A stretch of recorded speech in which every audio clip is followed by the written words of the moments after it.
সে বলছে যে সে আমাকে বিয়ে করতে চায়। বাবা মা খুবই গরিব, আমার মা তার গোল্ড বিক্রি করে আমাকে ঢাকা শহরে পড়ালেখা করতে পাঠিয়েছে। সে আমাকে এরকম অনেক ইমোশনাল ভাবে ম্যানিপুলেট করে। দিনাজপুরের বিসিএস প্রশাসন ক্যাডারের ভুয়া পরিচয় দিয়ে প্রতারণার অভিযোগে আটক হয়েছেন মোশারেফ হোসেন নামে 28 বছর বয়সী এক যুবক।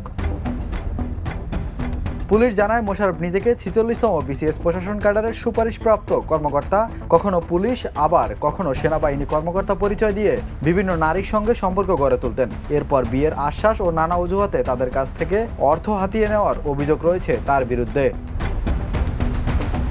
আটককৃত আসামি দিনাজপুর জেলার চিরির বন্দর উপজেলার ইসবপুর ইউনিয়নের নওখৈর গ্রামের মোহাম্মদ মোজাম্মেলের ছেলে মোশাররফ হোসেন।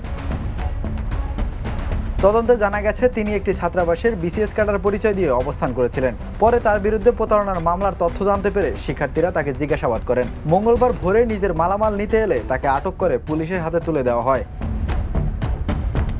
এদিকে রাঙামাটির এক তরুণীর অভিযোগ, মোশাররফ নিজেকে 46তম বিসিএস এ সুপারিশপ্রাপ্ত কর্মকর্তা দাবি করে তার কাছ থেকে ধাপে ধাপে 12 লাখ টাকা নেন। পরে টাকা ফেরত না দিয়ে যোগাযোগ এড়িয়ে যান। এই ঘটনায় দিনাজপুর কোতোয়ালি থানায় একটি মামলা দায়ের করা হয়েছে। কিছুদিন কনভারসেশন করার পরে সে আমার সাথে দেখা করতে আসে। সে মাসে প্রায় 3-4 বার করে দেখা করতে আসে। সে বলছে যে সে আমাকে বিয়ে করতে চায়, হ্যান ত্যান অনেক কিছু। বাবা মা খুবই গরিব, আমার মা তার গোল্ড বিক্রি করে আমাকে ঢাকা শহরে পড়ালেখা করতে পাঠিয়েছে।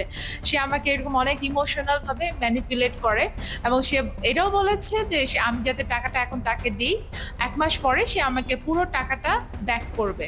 কোতোয়ালি থানার ভারপ্রাপ্ত কর্মকর্তা মোহাম্মদ নুরনবী জানান, প্রাথমিক জিজ্ঞাসাবাদে মোশাররফ ভুয়া পরিচয়ে একাধিক নারীর সঙ্গে প্রতারণার কথা স্বীকার করেছেন। তার বিরুদ্ধে কক্সবাজারে একটি প্রতারণার মামলা এবং নীলফামারীতে সেনাবাহিনীর কর্মকর্তা পরিচয়ে বিয়ের অভিযোগে আরেকটি মামলা বিচারাধীন রয়েছে। এছাড়াও আরও কয়েকজন ভুক্তভোগীর অভিযোগ যাচাই করে প্রয়োজনীয় আইনগত ব্যবস্থা নেওয়া হচ্ছে। Desk report, the news.